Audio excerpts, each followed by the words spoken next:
இனிமையான தமிழ் மக்களுக்கு தேனமுது வணக்கத்தினை தெரிவித்துக் கொள்கிறேன்.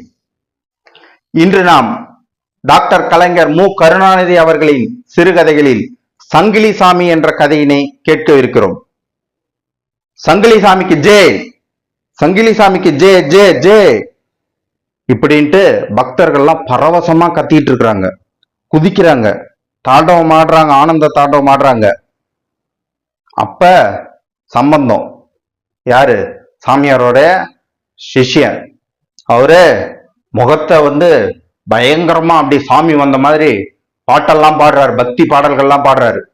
பாடல்கள்லாம் பாடி குதிக்கிறாரு, மக்களும் குதிக்கிறாங்க. தீபாராதனை காட்டப்படுகிறது. கற்பூரம் எல்லாம் காட்டினதுக்கு அப்புறம் இனிமேட்டு சங்கிலி சாமி இன்னைக்கு அருள் பாலிச்சது போதும், இனிமேட்டு சயனிக்க போறாரு, ஓய்வு எடுக்க போறாரு. எல்லாரும் அவங்க காணிக்கையை கொடுத்துட்டு விபூதி வாங்கிட்டு போங்க. விபூதின்னா என்ன தெரியுமா? வெறும் விபூதி கிடையாது, திருநூறு கிடையாது. அதுதான் அருமருந்து. பிள்ளை வரம் வேணுமா? விபூதி கொடு. வேலை வேணுமா? விபூதி கொடு. ரொம்ப நாள் கல்யாணம் ஆகல, கல்யாணம் ஆகணுமா? விபூதி கொடு.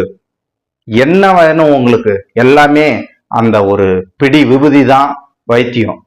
சங்கிலி சாமி கிட்ட அந்த விபூதி வாங்க மிகப்பெரிய கூட்டம். அது சரி, அது என்னங்க இது? சங்கிலி சாமி சங்கிலி கருப்பனுக்கு பூஜை பண்ணக்கூடிய சாமியா, இல்ல சங்கிலி கருப்பு அருள் வந்து ஆடுவாரா? அதெல்லாம் கிடையாது. சங்கிலி சாமியோட வரலாறு ஒரு மிகப்பெரிய ஒரு அருமையான வரலாறு. எப்படின்னா, 1000 பேரை காப்பாத்தினதுனாலதான் அவருக்கு இந்த பேர் கிடைச்சது. அது எப்படிங்க ஒரு மனுஷன் 1000 பேரை காப்பாத்தினாரு? செஞ்சாருங்களே, நடந்ததே. எப்படி?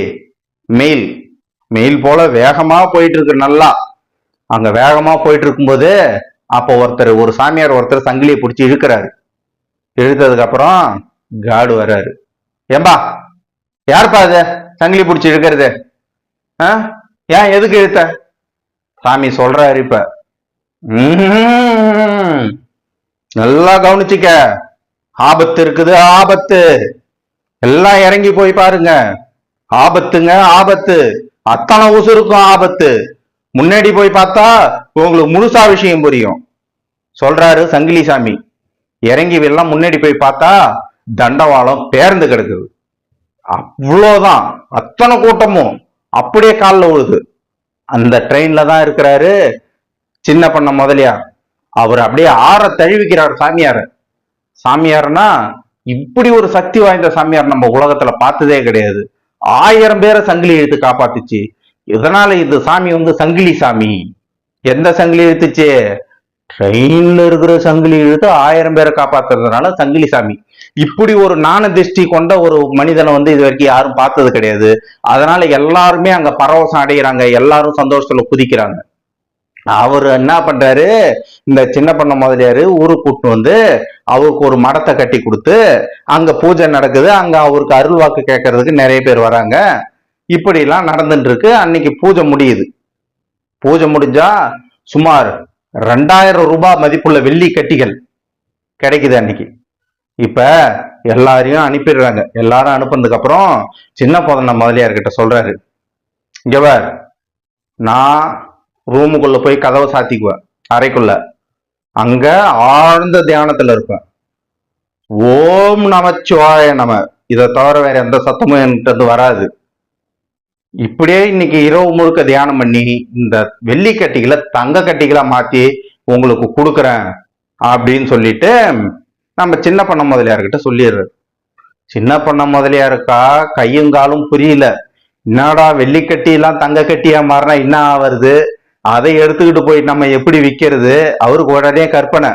அதை எடுத்துன்னு போய் அவர் விற்கிறதாகவும், விற்க போன இடத்துல அவரை போலீஸ் பிடிக்கிறதாகவும், அதையும் மீறி போலீஸை தாண்டி அவர் வித்ததாகவும், அந்த வித்த பணத்தெல்லாம் எடுத்துட்டு ஊர்ல நிறைய நிலம் வாங்கி சின்ன பண்ணையா இருந்தோ ஒரு பெரிய பண்ணையா மாறுறதாகவும், இதை பார்த்து இப்ப ஏற்கனவே இருந்த பெரிய பண்ணைக்கு பொறாம வந்ததாகவும், இப்படி எல்லாம் அவருக்கு ஒரு கற்பனை வருது.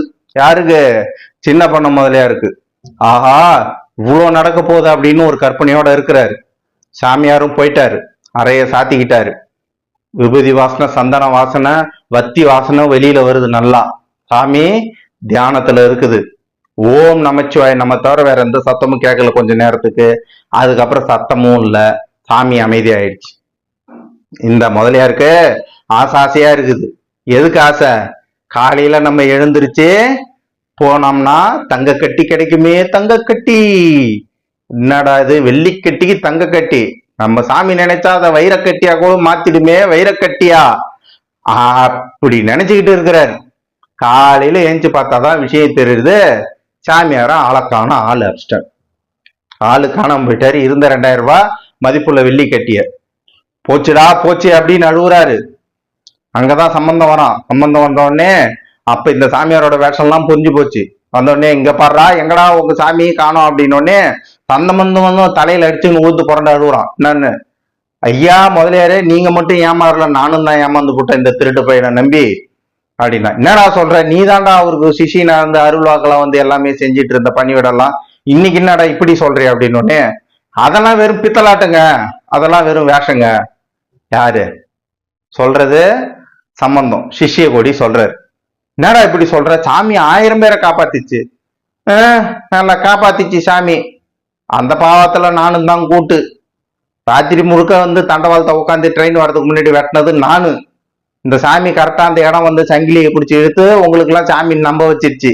இது மட்டும்தான் அவரு பண்ண வேலை. ஆக மொத்தம் நாங்க 2 பேரும் கூட்டு களவாணி தான். இருந்தாலும் அந்த ஆள் இப்ப என்னையே ஏமாத்திட்டு போட்டாருன்னொடனே இவர் அழுகுறாரு. 2000 ரூபாய் மதிப்புள்ள வெள்ளி கட்டிகளடா, எல்லாமே போச்சு. போச்சுதான், என்ன பண்றது? நான் உங்களுக்கு ஒரு வழி சொல்றேன். நான் சொல்ற மாதிரி கேளுங்க. நான் இங்க இருந்து இப்ப போவேன். கொஞ்ச நாள் சென்று உங்களுக்கு ஒரு பார்சல் வரும். என் வெள்ளி கட்டியாடா? ஆமா, உங்க வெள்ளி கட்டி தான். வெள்ளி கட்டியாவும் வரலாம், தங்க கட்டியாவும் வரலாம், வைர கட்டியாவும் வரலாம். இப்படியே ஆசையிலே இரு, உங்களுக்கு வரும். வர பார்சலாம் வாங்கி வைங்க, நான் வந்து சொல்றேன்ட்டு இப்ப சம்பந்தம் கிளம்பி போயிடுறான். ஒரு வாரம் சென்னி இவருக்கு ஒரு பெரிய பார்சல் வருது. வாசனை திரவியன்னு எழுதின பார்சல். சென்ட், நல்லா சென்ட் தெளிச்சு வாசனையா இருக்குது பார்சல். ஏதோ வாங்கி வச்சுட்டாரு. இவருக்கு புரியுது சம்பந்தம் ஏதோ அனுப்பிச்சிட்டாப்ல பார்சல்ட்டு. பெரிய பார்சலா இருக்கானா. என்னடா இவ்வளவு பெருசா இருக்கு, இவ்வளவு வெயிட்டா இருக்குன்னு சொல்லிட்டு இவருக்கும் குழப்பம்தான். என்னடா இது இவ்வளவு பெருசா இருக்கு, இவ்வளவு வெயிட்டா இருக்கு, என்னவாதான் இருக்கும், சரி எதுக்கும் பார்ப்போம் அப்படின்னு சொல்லிட்டு எடுத்து வச்சுக்கிட்டாரு. எடுத்து வச்சதுக்கு அப்புறம் 2 நாள் சென்று சம்பந்தம் வந்தார். அந்த பார்சலை வாங்க மேல தூக்கிட்டு போலான்ட்டு தூக்கிட்டு போறாரு. 2 பேரும் சேர்ந்து தூக்கிட்டு போனா பணம் கணம் கணக்குது. சின்னசாமி முதலியாரா வேர்த்து போகுது. சின்ன பண்ண முதலியாருக்கு ஐயோ வேர்த்து போய் அவரு அசந்துட்டாரு. சம்பந்தம் ஒரு பார்வை பார்க்கறான். எப்படிப்பட்ட பார்வை தெரியுமா அது? ஏயா உழைப்புன்னா என்னன்னு இப்ப தெரியுதா உனக்கு அப்படின்ற மாதிரியான பார்வை. பெட்டியை திறந்தா அங்க சங்கிலி சாமியோட டெட் பாடி பணம் இருக்குது. பாருங்க, சம்பந்தம் விறுவிறுன்னு போனா சங்கிலி சாமியை கொலை பண்ணி பார்சல் பண்ணி அனுப்பிட்டான். ஆனா அவர் எங்க போயிருப்பாரு, எப்படி போயிருப்பாருன்னு சம்பந்தத்துக்கு தெரிஞ்சிருக்கு. ஏன்னா பாம்பின் கால் பாம்பரியும். அவர் எப்படி எல்லாம் ஃப்ராடு பண்ணுவார்னு அவர் கூட இருந்த சிஷியனாச்சே கரெக்டா கண்டுபிடிச்சு பாடியை பறிச்சு அனுப்பிச்சிட்டான். அவரு முதலியாரா தலையில அடிச்சு நழுவுறாரு. டேய் 2000 ரூபாய் வெள்ளி கட்டி போச்சு, அதை கூட சம்பாரிச்சுக்குவேன், என்ன குலகாரனா வேற ஆக்கிட்டேடா டேய், என்னடா அப்படின்னு. நான் சொல்றத ஒன்னும் கம்முன்னு இருங்க, எதுவும் சத்தம் போடாதீங்க, அப்படியே சாமியை படுக்க வைங்க. படுக்க வச்சுட்டு நான் ஒரு சில ரகசியம்லாம் சொல்றேன்ட்டு சம்பந்தம் சொல்றாரு. என்ன சொல்றாருன்னா, இப்படியே சாமி இருக்கட்டும், காலையில எழுந்திருச்சு சங்கிலி சாமி கனவுல வந்தது. சாமி கனவுல வந்து என்னை வந்து தூக்கத்துல இருந்து எழுப்புங்கன்னு சொல்லுச்சு அப்படின்லாம் சொல்லிட்டு நீங்க வந்து மக்கள்கிட்ட சொல்லுங்க, கதவை திறப்போம் அப்படின்னு சொல்லிட்டு சொன்னான். சொன்னது மட்டும் இல்ல, வேற ஒரு விஷயமும் இருக்குது இதுல. அதே மாதிரி சொன்ன மாதிரியே காலையில இருந்து கதவை திறக்கிறாங்க. கதவை திறந்தா சங்கிலி சாமி இறந்து போயிருக்கு. பக்கத்துல ஒரு கடிதம் இருக்கு. எனக்கு இந்த நாற்ற உடலோடு வாழ விருப்பம் இல்லை. இந்த பூத உடலை, நான் இந்த நாற்ற உடலை இழந்து விட்டு உங்களுக்கு நான் இறைநிலையில் இருந்து ஆசீர்வாதம் பண்ண போறேன். நான் இங்கேயே தான் தங்க போறேன், தங்கி உங்களுக்கெல்லாம் நல்லது செய்ய போறேன் அப்படின்னு சொல்லிட்டு எனக்கு ஒரு சமாதி கட்டுங்க, அங்க ஒரு மடம் கட்டுங்க அப்படின்னு ஒரு கடிதம் இப்படிக்கு சங்கிலி சாமின்னு எழுதியிருக்கு. இதெல்லாம் யாரோட திட்டம்னு பாத்தீங்கன்னா சம்பந்தத்தோட திட்டம். சொன்ன மாதிரியே அங்க ஒரு சமாதியும் கட்டுறாங்க, பக்கத்துல ஒரு மடமும் கட்டுறாங்க. கட்டிட்டு சங்கிலி சாமி வந்து அருள் சொல்றதா சம்பந்தம் இப்ப அருள் சொல்ல ஆரம்பிச்சிட்டார். அருள் சொல்ல ஆரம்பிச்ச சம்பந்தம் நல்லா வந்து ஓஹோன்னு சொல்லிட்டு புகழுக்கு வந்துட்டார். 1 வருஷம் ஆச்சு. 1 வருஷம் முடியும் போது பார்த்தோம்னா அன்னைக்கு சமாதி கட்டி திறப்பு விழா பண்ண அன்னைக்கே 1000 ரூபாய் வெள்ளி கட்டி அளவுக்கு பணம் சேர்ந்து போச்சு. ஒரு வருஷத்துல குரு பூஜை நடக்கிற அன்னைக்கு மொத்த வருமானத்தை கணக்கு பண்ணி பார்த்தா 20,000 ரூபாய் மதிப்புள்ள வெள்ளி கட்டிகளை வாங்கலாம். அவ்வளோ பணம் சேர்ந்து போச்சு. அப்ப எல்லாம் பணம் சேர்ந்ததுக்கு அப்புறம் இந்த சம்பந்தமும் சின்ன பண்ண முதலியாரும் பேசிக்கிறாங்க. நமக்கு நஷ்டமானதோ 2000 ரூபாய் மதிப்புள்ள வெள்ளி கட்டி. ஆனா இந்த ஒரு வருஷத்துல நாம சம்பாரிச்சதோ 20,000 ரூபாய் மதிப்புள்ள வெள்ளி கட்டி அப்படின்னு சொல்லிட்டு இப்ப சம்பந்தமும் நம்ம சின்ன பண்ண முதலியாரும் ரொம்ப சந்தோஷமா இருக்கிறாங்க. இப்ப சின்ன பண்ண முதலியாரும் பெரிய பண்ண முதலியாரா மாற போறாரு. சங்கிலி சாமியனுடைய அடுத்த நிலையில இருந்து சம்பந்தம் அந்த மரத்தினுடைய குருவா இருந்துகிட்டு மரத்தை நடத்திட்டு இருக்கிறாரு. இப்ப 2 பேருக்கும் நோகாம நல்ல வருமானம் கிடைச்சிட்டு இருக்கு. இவங்க இப்ப சொல்றாங்க, என்ன சொல்றாங்கன்னா, சங்கிலி சாமிக்கு ஜே. அனைவருக்கும் வணக்கம்.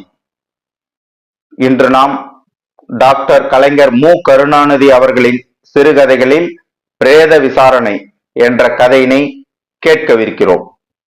கதை வாசிப்பவர் சிவசுப்பிரமணி. டாக்டர் பிச்சமூர்த்தி நல்வழி புத்தகத்தை புரட்டிக்கொண்டே வில் சிகரெட்டின் புகையை அரையெங்கும் பரப்பிக் கொண்டிருந்தார். கம்பவுண்டர் கந்தசாமி நாயுடு மருந்து பாட்டில்களை ஒழுங்காக அடுக்கி வைத்து பீரோவை பூட்டினார். தன் நீலக்கோட்டை ஒருமுறை சரி பார்த்துவிட்டு ஆபரேஷன் ரூம் பக்கம் சென்று அங்கு எரிந்து கொண்டிருந்த 500 பவர் மின்சார விளக்கை நிறுத்திவிட்டு ஒரு கணைப்பு கணைத்தபடி பொடி டப்பாவை தட்டினார். கடிகாரம் டான் டான் என்று அடித்தது. மணி 9. சீக்கிரம் போட்டிவிட்டு கிளம்புங்கானும் என்று சொல்லிக்கொண்டே சிகரெட்டை எரிந்துவிட்டு புத்தகத்தையும் மேசை மேல் போட்டபடி டாக்டர் எழுந்தார். தெரு பக்கமாக தம்பட்ட ஒலி, அதை தொடர்ந்து ஓர் ஆண் குரலும் கிளம்பின. நாளை காலை 8 மணிக்கு வினைத்தீர்த்த சுவாமி கோயிலில் அரிஜன ஆலய பிரவேசம் அதிவிமர்சையாக நடைபெறும். பக்தர்கள் வருக வருக. ஆலய பிரவேச விளம்பரம் அது. என்ன கம்பவுண்டர், ஊர் ரகலப்படுதே, உமக்கெல்லாம் சம்மதம் தானே? டாக்டர் இந்த கேள்வியை கேட்டுவிட்டு நாயுடுவின் முகத்தை ஆவலோடு நோக்கினார். நமக்கு என்னங்கண்ணா, தினை விதைச்சவங்க தினையா இருக்கப்பாங்க. உலகம் பரவ போகிறது போங்க என்று ஆயசமாக கூறியபடி சாவி கொத்தை எடுத்து விரலில் சுழற்றி கொண்டே நகர ஆரம்பித்தார் நாயுடுகாரு. ஆபீஸ் லைட்டையும் அணைத்துவிட்டு டாக்டர் பிச்சமூர்த்தி வெளியே வந்தார். இருவரும் வெளியே வந்து கொண்டிருந்தார்கள். அந்த இருளில் வாயிற்பக்கத்து விளக்கில் ஒளி மட்டும் மங்களாக தெரிந்தது. ஆஸ்பத்திரியின் வாசற்படியாண்டை ஒரு உருவம் ஆடி அசைந்து வந்து கொண்டிருந்தது. ஐயோ அப்பா சாமி! அது இன்னும் கொஞ்சம் வேகமாக வந்து ஆஸ்பத்திரியின் படியில் ஏறிற்று. டாக்டர் கையில் இருந்த டார்ச் விளக்கை அடித்தார். 30 வயதிற்குட்பட்ட ஒரு பெண், கிழிந்து போன ஒரு சிவப்பு சேலை, வறண்டு காற்றில் பறந்து கொண்டிருக்கும் அலங்கோலமான கூந்தல், வெளிச்சத்தில் கண்ணை மூடிக்கொண்டாள். பூரண கர்ப்பவதி. பிரசவ வேதனையில் எவ்வளவு கஷ்டப்படுகிறாள் என்பதை துடித்துக் கொண்டிருந்த அவளது கை கால்கள் காட்டின. நிற்க முடியவில்லை. வாயிற்கதவின் முகத்தை பிடித்து கொண்டு குனிந்து கொண்டாள். ஐயோ கடவுளே, சாமி என்னை காப்பாத்துங்கோ, கோடி புண்ணியம் உண்டு. அவள் பேசவில்லை, கதறினாள். ஏதடா சனிய? டாக்டர் முணுமுணுத்துக் கொண்டார். உன் ஆம்படையா எங்க? ஒருத்தரம் இல்லாமல் வந்து உபத்திரம் பண்ற? கம்பவுண்டர் அழுத்து கொண்டே தெருவிளக்கையும் அணைத்தார். எனக்கு ஒருத்தரும் இல்லைங்க, நீங்க தான் கடவுள் மாதிரி என்ன காப்பாத்தணும். ஐயோ பா! மீண்டும் கதற ஆரம்பித்தாள் கர்ப்பவதி. சீக்கிரம் கேட்டை போட்டு டாக்டர் கம்பவுண்டருக்கு உத்தரவிட்டு விட்டு அந்த பெண்ணின் முகத்தை மீண்டும் ஒரு தடவை டார்ச் அடித்து, அனாதையாம் அனாதை, அனாதைக்கு பிள்ளை ஆசை என்று கிண்டல் செய்தார். எல்லாம் காசுக்குத்தான். கம்பவுண்டர் சிரித்து கொண்டே இந்த வார்த்தைகளை டாக்டரின் முன்னே சமர்ப்பித்து ஏதோ மேதாவித்தனமாக பேசிவிட்டதாக பெருமைப்பட்டுக் கொண்டார். ஏய், நீ என்ன சாதி? டாக்டருக்கு கொடுக்க பணம் இருக்கா? நாயுடுகாரு மீசையை முறுக்கிக் கொண்டே அவளை பார்த்தார். நான் பரச்சி சாமி, என்கிட்ட ஏதுங்க பணம்? இதை அவள் முடிக்கவில்லை. து பரநாய, துரத்து கழுதைய. பத்தி நில்லு. டாக்டர் பிச்சுமூர்த்தி அவசரமாக கீழே இறங்கினார். கம்பவுண்டர் கனல் தெருக்கும்படியாக ஒரு கோரச் சிரிப்புடன் சிரித்துவிட்டு, அரிஜன மங்கையா, ஆஸ்பத்திரியில் பிரசவமாக்கும் அர்த்தராத்திரியில, காலையில ஆலய பிரவேசம் பண்ணு போ என்று குட்டி உபதேசமும் செய்து முடித்து போர்டு லைட்டையும் நிறுத்தினார். வினை தீர்த்தோர் கிராம தர்ம ஆஸ்பத்திரி, எந்த நேரமும் சிகிச்சை செய்யப்படும் என்ற விளம்பர போர்டு இருட்டில் மறைந்து கொண்டது. டாக்டரும் கம்பவுண்டரும் வேகமாக நடக்க தொடங்கினர். அட கடவுளே, தயவில்லைங்களா? பரச்சி உறக்க கதறினாள். ஏமாற்றத்தோடு கலந்த அந்த மொழியின் ஆஸ்பத்திரியில் அருகே உள்ள வினை தீர்த்த ஆண்டவன் கோயில் சுவரில் மோதி எதிரொலித்தன. கிர் என்று ஒரு மோட்டார் கார் வந்து நின்றது. டாக்டர் சார், பண்ணையில ஐயாவுக்கு தலைவலியா, அவசரமா கூட்டிட்டு வர சொன்னார். டிரைவர் இதை சொல்லி முடித்தான். கம்பவுண்டர், கைப்பெட்டி இருக்கிறதா என்று கேட்டுக்கொண்டே காரில் ஏறி அமர்ந்து கொண்டார் டாக்டர். இருக்கிறது. நாயுடுகாரு தலையசைத்து கொண்டே முன் சீட்டில் உட்கார்ந்தார். ரொம்ப சீரியஸோ? பிச்சுமூர்த்தி டிரைவரிடம் வெகு அவசரமாக பதிலை எதிர்பார்த்தார். Motor car பறந்துவிட்டது. இங்கே வாயிற்படியை பிடித்துக் கொண்டு வேதனையால் வாடிய பரச்சி, ஆ மாடி, ஐயோ கடவுளே! சப்தம் ஓயவில்லை. ஆனால் அந்த வார்த்தைகள் அவள் நெஞ்சத்தில் சவுக்கடிகளாக இன்னும் விழுந்து கொண்டிருந்தன. சம்மட்டியால் தாக்கப்பட்ட வைரத்தை போல அவள் நினைவு சிதறியது. கம்பவுண்டர் கிண்டலாக கேட்ட கேள்வி, உன் ஆம்படையா நீங்கே? ஆம்படையா? அவதி தாங்க மாட்டால் அணிலத்தை குழிவு போல் துடித்த அவள் வாய் இந்த வார்த்தையை முணுமுணுத்தது. ஆனால் சற்று ஆத்திரமாக. ஆம்படையான். அழவில்லை அவள். அப்படியே மரமாக நின்றாள். அவள் இதயத்தின் முன் ஒரு ஏடு புரண்டது. 3 வருட வரலாறு. கருப்பாயி காத்தமுத்துவின் பெண்ஜாதி. காத்தமுத்து சோலையூர் கிராமத்து பெரிய பண்ணையில் ஒரு பண்ணையாள். பண்ணைக்கார அண்ணாமலை முதலியார் தருமதுரை என்று பெயர் வாங்கியன ஆசாமி. கோயில்கள் கட்டுவது, கும்பாபிஷேகங்கள் செய்வது என்றால் அமோக பிரியமுள்ளவர் அண்ணாமலை முதலியார். அடடா, எத்தனை தர்மம், எத்தனை சத்திரம்! தர்மமே உருவாக வந்த உத்தமரையா அவர். பண்ணை முதலாளியின் பகுதி மனையில் குடியிருக்கும் பார்த்தசாரதி ஐயங்காரின் நாமவாளி இது. அண்ணாமலை முதலியார் கட்டிய கோயில் அப்பா அது. அவர் ஆட்டினபடி ஆடனமாக்கும். ஆமா, ஆலய பிரவேசமாவது மண்ணாவது பல்லு பறைகளை உள்ளே விடுறதுக்கு அவர் சம்மதிக்க மாட்டாருதான். அக்கிரம விஷயத்திலே அவர் இணங்க மாட்டாராக்கும். தெரியுமா? பண்ணையில் கணக்கு வேலை பார்க்கும் கண்ணாயிரம் பிள்ளையின் கர்ஜனை இது. 3 வருடங்களுக்கு முன் மூஷிக விநாயகர் கோயில் திருப்பணி பிரம்மாண்டமாக நடைபெற்றது. இப்பொழுது உலவும் ஆலய பிரவேச சீசனில் அதில் அரிஜனங்களை நுழைய விடுவதற்கு பகிரத பிரதயங்கள் நடைபெறுகின்றன.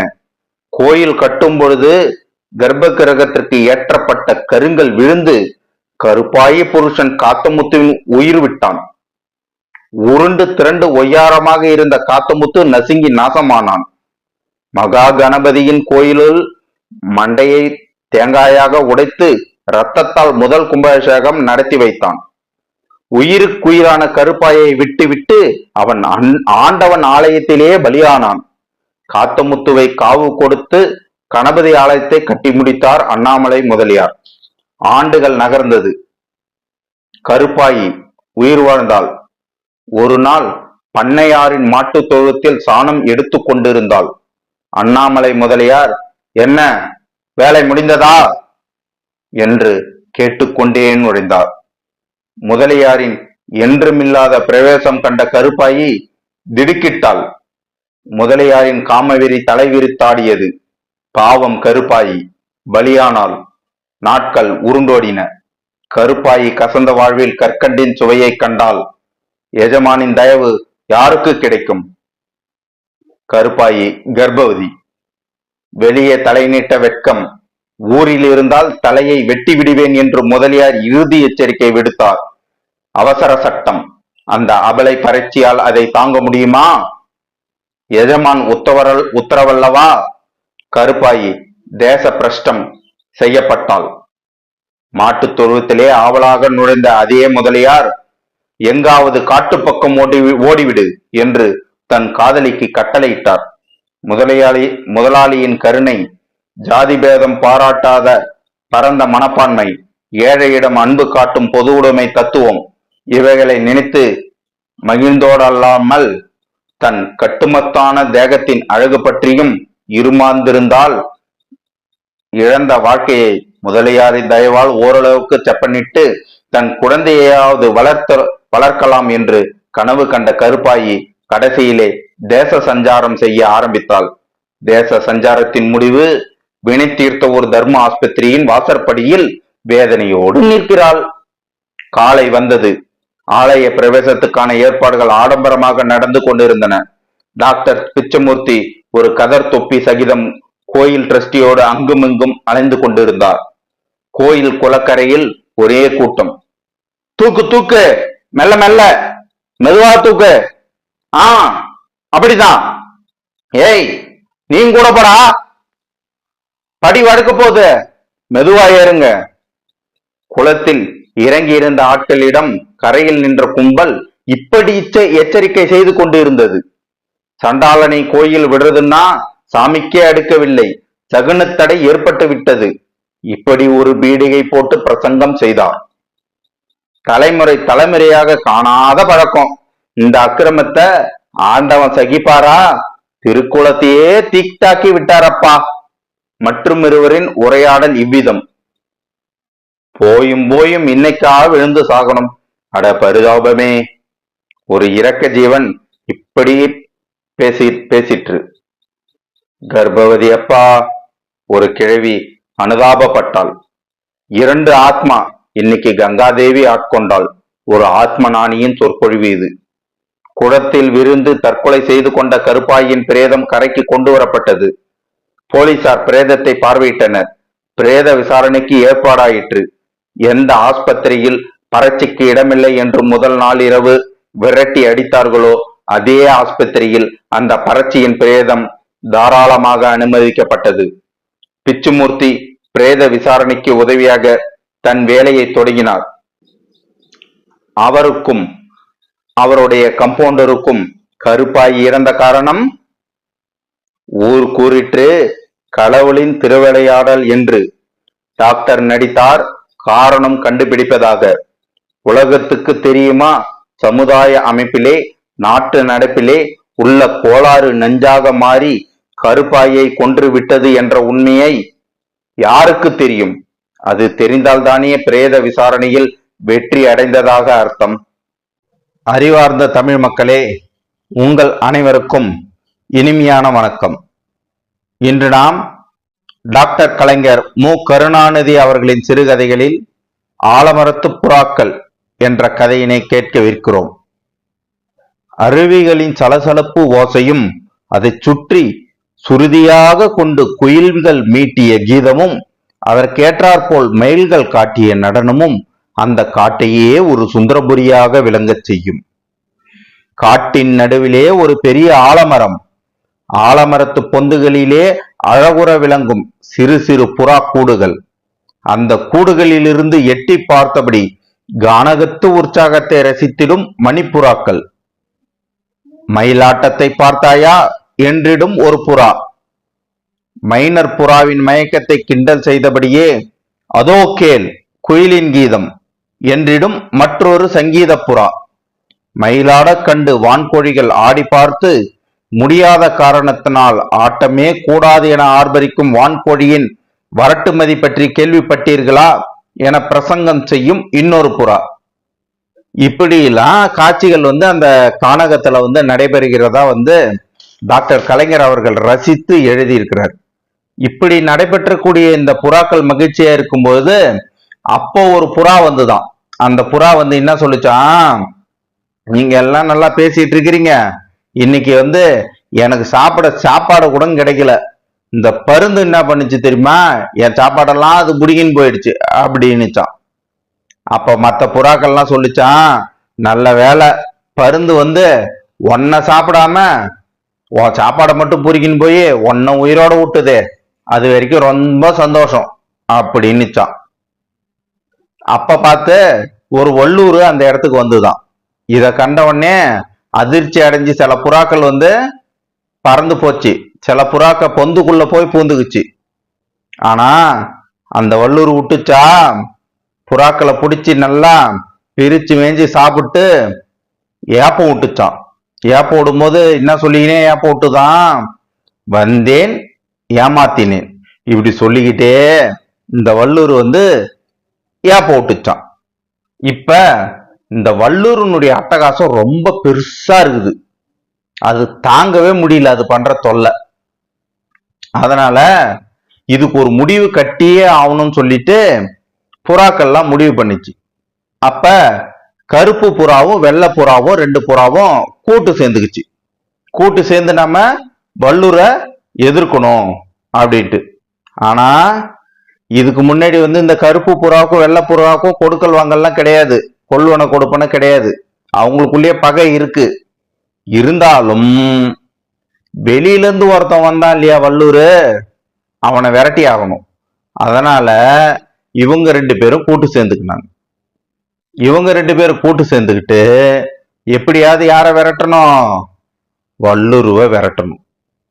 அந்த நேரம் பார்த்து அலறி துடிச்சு ஒரு கலர் புறா ஒண்ணு பறந்து வந்து அந்த மரத்துல உட்காந்துக்கிச்சு. உட்காந்துக்கிட்டு என்னை காப்பாத்துங்க என்னை காப்பாத்துங்கன்னுச்சு. வேட்டைக்காரன் துரத்தின்னு வரான். எதை துரத்துறான், கலர் புறாவை துரத்திட்டு வரான். ஏன் அவன் துரத்திட்டு வரான்னா, கலர் புறாவை வந்து வேட்டையாடி சாப்பிடணும்னு அவனுக்கு ஆசை கிடையாது. கலர் புறாவை பிடிச்சி வித்தா காசு நிறைய கிடைக்கும், அதுக்காக வேட்டைக்காரன் கலர் புறாவை துரத்திட்டு வரான். கலர் புறா போயிட்டு கருப்பு புறா கிட்டேயும் உதவி கேக்குது, வெள்ளை புறா கிட்டேயும் உதவி கேக்குது, இந்த வேட்டைக்காரனை சாவடிக்கிறதுக்கு, துரத்துறதுக்கு. அப்ப கருப்பு புறா உதவி பண்றேன்னு சொல்லிடுச்சு. ஆனா இந்த வெள்ளை புறா என்ன சொல்லுச்சு, நான் உனக்கு உதவி பண்றேன், நீ வந்து என்ன பண்ணணும், பின்னாடி இந்த வல்லூருவை துரத்துறதுக்கு எனக்கு உதவி பண்ணணும்னே. அதுக்கு இந்த கலர் புறா ஒத்துக்கல, நான் அதெல்லாம் பண்ண முடியாது, என்னை எப்படியாவது காப்பாத்துனுச்சு.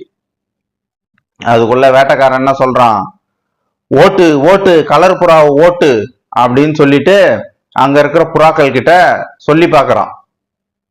ஆனா புறாக்கள் எல்லாம் ஒன்னும் ஓட்டல. அந்த நேரம் பார்த்து வேட்டைக்காரன் மரத்து மேல ஏற ஆரம்பிச்சுட்டான். ஏற ஆரம்பிச்ச உடனே இந்த கருப்பு புறாவும் கலர் புறாவும் கூட்டு சேர்ந்துக்குச்சுங்க. எப்படியோ கூட்டு சேர்ந்துக்கிட்டு வேட்டைக்காரனை துரத்தலான்ட்டு ஆளுக்கு ஒரு குச்சி எடுத்துக்கிச்சிங்க. ஆனா வெள்ளைப்புறாவுக்கு வேட்டைக்கார மரத்து மேல வர்றதுல விருப்பமே இல்லை. ஏன்னா வந்தா அவன் கலர் புறா இல்லாம நம்மளையும் கொஞ்சம் பேரை பிடிச்சின்னு போயிடுவான்ட்டு அதுக்கு ஒரு யோசனை. அதனால பின்பக்கமா பறந்து வந்து அவன் காலில் கொத்த ஆரம்பிச்சது. அதை பார்த்து மற்ற புறாக்களும் கொத்த ஆரம்பிச்சது. வேட்டைக்காரன் மரத்து பாதி உயரத்துல இருந்து உழுந்து மண்டை உடஞ்சி செத்து போயிட்டான். ஆனா கொத்தி சாவடிச்சது வெள்ளைப்புறா. ஆனா கருப்பு புறாவும் கலர் புறாவும் வெற்றியை கொண்டாடிச்சுங்க, ரெண்டும் சந்தோஷமா. அப்புறமேட்டு வெள்ளைப்புறா மறுபடியும் போய் கேக்குது, கலர் புறாவே கலர் புறாவே, நான் வந்து வேட்டைக்காரன்கிட்ட இருந்து உன்னை காப்பாத்திட்டேன், நீ வந்து எங்களுக்கு வந்து வல்லூர் கூட்ட சண்டை போடும்போது எங்களுக்கு வந்து உதவி செய்யணுச்சு. ஆனா கலர் புறா என்ன பண்ணிச்சு தெரியுமா, எனக்கு உடம்பு சரியில்லை, எனக்கு வயிற்று வலிக்குது, எனக்கு வயிற்றால போகுது, இப்படிலாம் காரணம் சொல்லி இந்த கலர் புறா சண்டைக்கு வரவே இல்லை. ஆனா கருப்பு புறாவுக்கும் வெள்ளை புறாவுக்கும் ஏற்கனவே இந்த ஒப்பந்தப்படி வல்லுருவை எப்படியாவது சண்டை போடணும்னு நினைக்குது. எப்படியாவது சண்டை போட்டு வல்லுருவை துரத்திடணும், இல்லைன்னா இந்த வல்லுருவனுடைய அட்டகாசம் தாங்க முடியாது. ஒரு நாள் வல்லூர் என்ன பண்ணிச்சு, வந்து ஒரு 10 புறாவை அடிச்சு சாவடிச்சு சாப்பிட்டு இது வல்லுருவின் மரம் அப்படின்னு எழுதிடுச்சு. இப்ப கலர் புறா வந்து ஒரு ஐடியா சொல்லுது, பேசாம வல்லூரு கிட்ட சமாதானம் பேசிட்டு வல்லூருடையும் நம்மளோட சேர்த்துக்கிட்டே வாழ்வுமா அப்படின்னுச்சு. வந்தது கோவம் கருப்பு புறாவுக்கு. செக், உனக்கெல்லாம் போய் உதவி செய்ய வந்து உன் கூட கூட்டு சேர்ந்த பாரு, என் புத்தியை எதால் அடிக்கிறதுன்னு தெரியலட்டு கருப்பு புறா கலர் புறா கிட்ட கோச்சிக்கிச்சு. ஆனா இந்த வெள்ளைப்புறா வந்து எப்பயாவது ஆத்திர அவசரம் ஒரு மருந்து வேணும், மாத்திரை வேணும், பசிக்கு சாப்பாடு வேணும்னா கலர் புறாவுக்கு கொடுத்து உதவி பண்ணுச்சு. ஆனா கருப்பு புறா சுத்தமா இந்த கலர் புறா கிட்ட பேசுறதே நிறுத்திடுச்சு. இது நமக்கு ஹெல்ப்பே பண்ண மாட்டுது, இதுக்கு நம்ம உதவி செய்யலாம் நினைச்சுமே கலர் புறாவுக்கு அப்படின்னு இந்த கருப்பு புறா கோச்சிக்கிட்டு பேசவே இல்லை, ஒதுங்கிடுச்சு. ஆனா இந்த வெள்ளைப்புறா கலர் புறா கிட்ட பேசினாலும் அதோட எண்ணெல்லாம் எங்க இருந்தது, வல்லுருவை நம்ம துரத்தணும், எப்படியாவது நம்ம இந்த வல்லுருவை துரத்தி நாம இந்த மரத்தை நம்ம வந்து பாதுகாக்கணும் அப்படின்ற எண்ணம் இந்த வெள்ளைப்புறாவுக்கு தொடர்ந்து இருந்துகிட்டே இருந்தது. அது அதுக்கான முயற்சிகளை செஞ்சுக்கிட்டே இருந்தது. மக்களே, இதை நீங்கள் புறா கதையாகவும் கேட்டாலும் கேட்கலாம், இல்லை மனிதர்களை புனைந்து அந்த கால நிகழ்வுகளை டாக்டர் கலைஞர் அவர்கள் எழுதியதாக கற்பனை செய்து கேட்டாலும் அரசியல் புரிந்தவர்களுக்கு இந்த கதை புரிவதற்கான வாய்ப்பு இருக்கிறது. பாசமான தமிழ் மக்கள் அனைவருக்கும் என் பணிவான வணக்கத்தினை தெரிவித்துக் கொள்கிறேன். இன்று நாம் டாக்டர் கலைஞர் மு. கருணாநிதி அவர்களின் சிறுகதைகளில் தொத்துக்கிளி என்ற கதையினை கேட்கவிருக்கிறோம். இந்த கதையை கேட்கறதுக்கு முன்னாடி கதை கேட்கும் நேயர்களாகிய உங்களுக்கு நான் சொல்லிக்கொள்ள விரும்புவது, இந்த கதை எந்த ஒரு வன்முறை சம்பவத்தையும் ஆதரிக்கவில்லை. ஆனால் பெண்களை எப்படி ஆண்கள் சீரழிக்கிறார்கள், பெண்கள் எப்படி அதிலிருந்து பாதுகாப்பாக இருக்க வேண்டும் என்பதை வலியுறுத்துவதே இந்த கதை. அண்ணாமலை ரொம்ப அழகான ஒரு ஆணு, வசீகரிக்கக்கூடிய ஒரு மன்மத. அவன் ஒரு எக்ஸிபிஷன் போயிருக்கிறான். அந்த எக்ஸிபிஷன் போயிட்டு சுத்தி சுத்தி பாக்குறான். என்னத்த பாக்குறான்?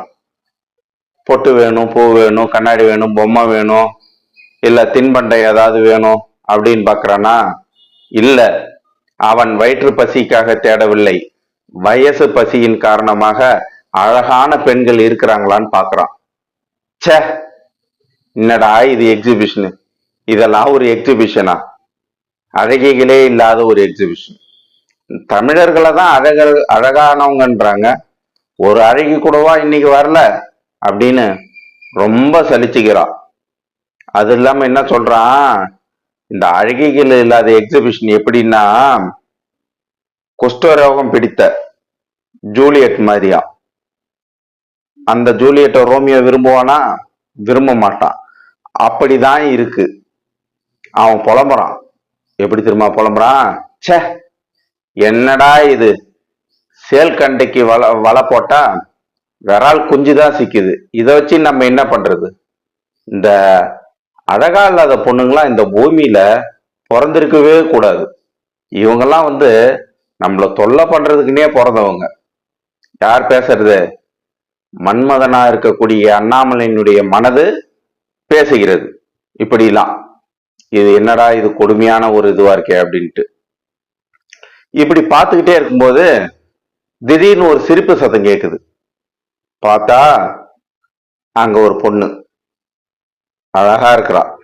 இவன் எதிர்பார்த்த மாதிரியே நல்லா சேல் கண்டைய சிக்கிக்கிச்சு அவனுக்கு. பார்த்தா அழகான ஒரு பெண், சிரிப்பு, பருவ பெண். பார்க்கறான் அண்ணாமலை. சும்மா விடுவானா? பல கோணங்கள்ல இருந்து வளைச்சி வளைச்சி ரசிக்கிறான் அந்த பொண்ணை. இந்த பக்கம் போய் இப்படி பார்க்கறான், அந்த பக்கம் போய் அப்படி பார்க்கறான். பார்த்து பார்த்து பார்த்து பார்த்து ரசிக்கிறான் அந்த பெண்ணை. அந்த பெண் வந்ததுக்கு அப்புறம் தான் இவனுக்கு வந்து உயிரே வந்தது. அப்புறம் இப்படி போய் ரசிக்கிறான், அப்படி போய் ரசிக்கிறான். இந்த பெண்ணை வந்து எப்படியாவது கவர்ந்துடணும் அப்படின்னு நினைக்கிறான். இவர் தான் ஏற்கனவே மன்மதனாச்சே. இவர் வந்து எப்பயுமே வந்து தன்னுடைய மன்மத பானத்தை வந்து ஏவனார்னா அது சரியாதான் சென்று சேரும். அதுக்கப்புறம் இந்த விமலாவை வந்து கல்லூரியில பாக்குறான். எப்ப? அவங்க கல்லூரியில. அழகான பெண்ணு தான். ஆனா அவளுக்கு பின்னாடியும் ஒரு சோக கதை ஒண்ணு இருக்கு. என்னன்னா, அவள் ஒரு இளம் விதவை. இளம் வயதிலேயே விதவையான பெண். ஆனா அவங்க பெற்றோர் பகுத்தறிவாளிகள். அப்படியே நாம இதை விட்டுடக்கூடாது. நம்ம பெண்ணை படிக்க வச்சு நல்ல பதவியில கொண்டு வந்து அவளை மீண்டும் வாழ வைக்கணும் அப்படின்னு அவங்க பெற்றோர் நினைச்சாங்க. அதனால அவளுடைய துயர சம்பவத்துக்கு அப்புறமும் அந்த பெண்ணை கல்லூரியில சேர்த்து படிக்க வைக்கிறாங்க. படிச்சு நல்ல பெரிய ஆள் ஆகுமா, அப்பதான் நமக்கு நல்ல எதிர்காலம் இருக்கு அப்படின்னு சொல்லி கல்லூரியில சேர்த்து விமலாவை படிக்க வைக்கிறாங்க. இப்படி படிக்க வச்சிட்டு இருக்கிற ஒரு சூழ்நிலை தான் இந்த அண்ணாமலையினுடைய கண்ணுல பட்டு அந்த விமலா இந்த மன்மதனுக்கு இரையாகிடுறா. இவரு அண்ணாமலை, இவரு தான் மன்மதராச்சு.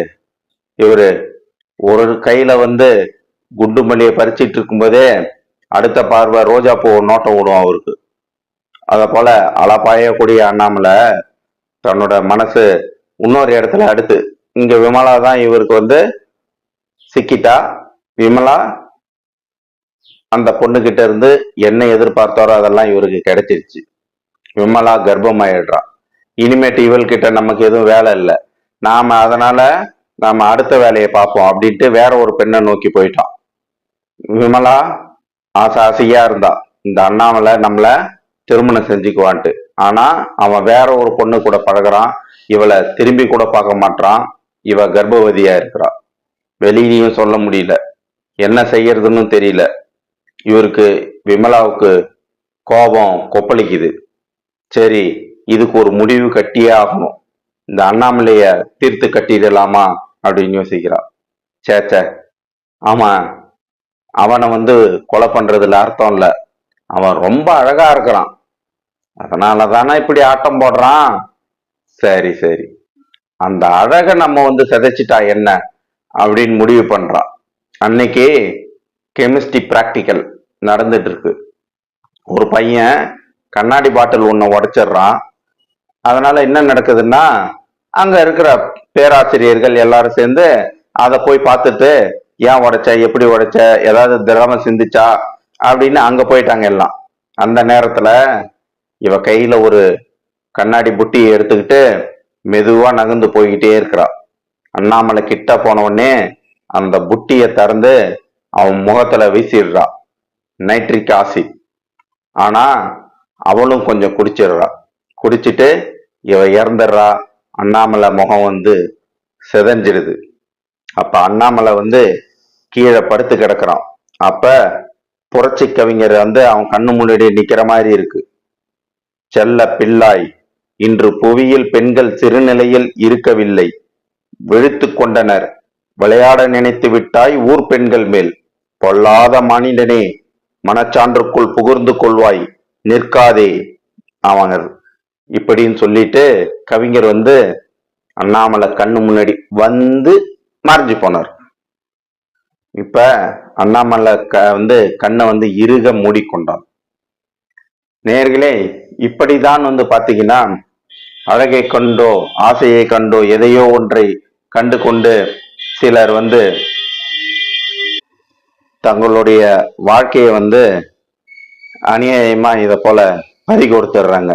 அதனால நாம எங்கேயும் எப்பயும் பெண்களா இருக்கிறவங்க எதுக்கும் நாம பழக்க வழக்கத்துல ஒரு எச்சரிக்கை நிலையோட இருப்பது மிகவும் நல்லது என்று இந்த கதை மூலமாக டாக்டர் கலைஞர் அவர்கள் இந்த சமூகத்திற்கு ஒரு செய்தியை கூறுகிறார்.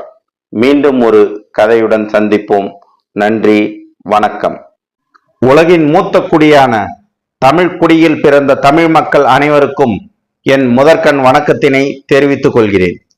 இன்று நாம் டாக்டர் கலைஞர் மு கருணாநிதி அவர்களின் சிறுகதைகளில் கண்டதும் காதல் ஒழிக என்ற கதையினை கேட்கவிருக்கிறோம்.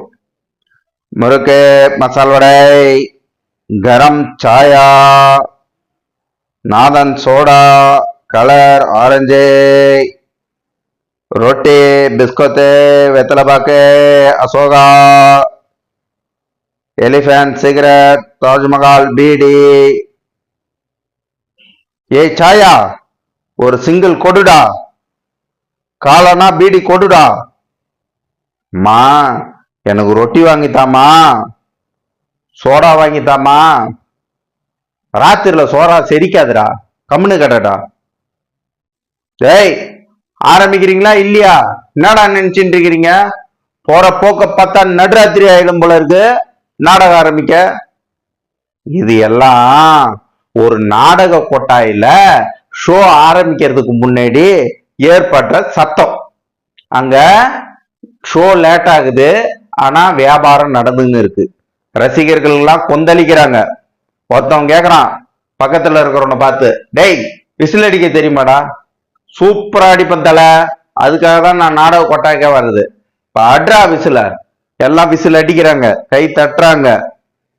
ஏன்னா நாடக ஷோ இன்னும் ஆரம்பிக்கல. டிக்கெட் கொடுத்து எல்லாம் ரொம்ப நேரமா வெயிட் பண்ணிட்டு இருக்கிறாங்க. அங்க வியாபாரம் தான் நடந்துன்னு இருக்கு.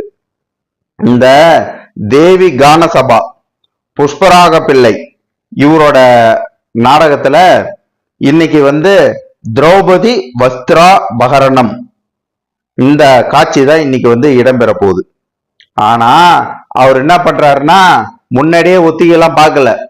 மேக்கப் போட்டு இருக்கும் போதே ஒத்திகை பார்த்துக்கலாம் அப்படின்னு பிளான் பண்ணிக்கிட்டு அந்த நாடக கம்பெனி முதலாளி மேக்கப் போட்டு இருக்கிற இடத்துலதான் ஒத்திகை பார்த்துட்டு இருக்கிறாரு. இப்ப ஏன் லேட் ஆகுதுன்னா, ஒத்திகை ஒழுங்கா பார்க்காதனாலதான் இந்த லேட்டு. அதனால ரசிகர்கள் எல்லாம் வெளியில உட்காந்து கூச்சல் குழப்பம், அவன் கண்ட மேனிக்கு பேச ஆரம்பிச்சிட்டாங்க. இதுக்கு மேல தாங்காது, இதுக்கு மேல லேட் பண்ணோம்னா தப்பா போயிட்டு ஷோ ஆரம்பிக்குது. ஸ்கிரீனை திறக்கிறாங்க. திறந்த உடனே பாத்தீங்கன்னா முதல் காட்சியில பஞ்ச பாண்டவர் ஆலோசனை மண்டபம் அந்த இடத்துல முதல் காட்சி நடக்குது. அங்க பாத்தீங்கன்னா அர்ஜுனன் தெரியாம கதை எடுத்துன்னு வந்துடுறாரு, பீம வில்லு எடுத்துன்னு வந்துடுறாரு. இவங்க ரெண்டு பேரும் எடுத்துட்டு மாறி மாறி எடுத்துட்டு வந்துடுறாங்க. ஐயையோ இது என்னடா இது, மாறி மாறி எடுத்துட்டு வந்துட்டோமே அப்படின்னு சொல்லிட்டு ஒரு நிமிஷம் சுதாரிச்சுக்கிறாரு முதலாளி. டக்குன்னு ஸ்கிரீனை போட்டு அந்த ஆயுதங்கள்லாம் மாத்திக்க சொல்றாரு.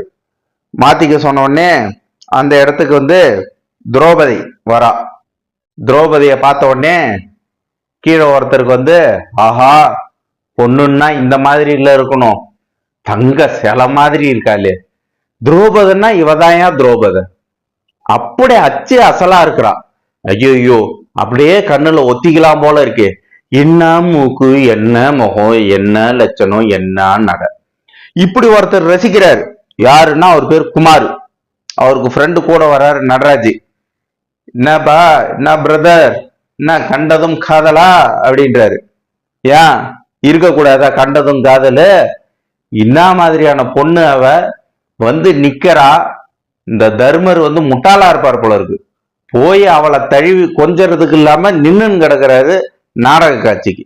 நான் மட்டும் தர்மர் வேஷம் போட்டிருந்தா, இல்ல நான் மட்டும் பஞ்ச பாண்டவர்ல யாரோ ஒருத்தர் வேஷம், ஒரு நகுலம் சகாதேவ வேஷம் போட்டிருந்தா கூட இந்நேரம் இந்த பெண்மணி நான் திரௌபதி வேஷம் போட்டவள கட்டி பிடிச்சி கொஞ்சின்னு இருக்க மாட்டேனா அப்படின்னு சொல்லிட்டு வாயில ஜொல்லு ஒழுகுது இருக்கு. யாருக்கு?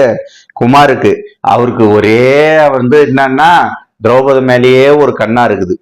கண்ணுன்னா கண்ணு, வச்ச கண்ணை வாங்காம பார்த்துக்கிட்டே இருக்கிறாரு குமாரு. யார? திரௌபதிய.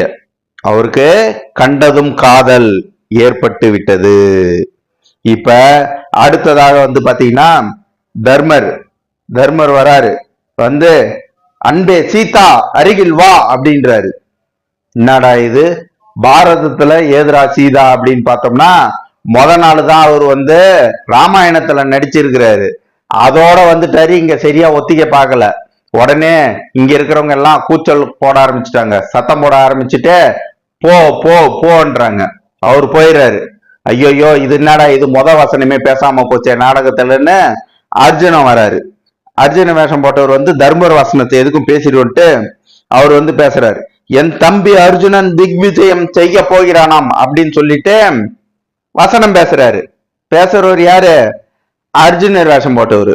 உடனே அவரையும் போ போ போன்னு இந்த கூட்டம் சொல்லுது.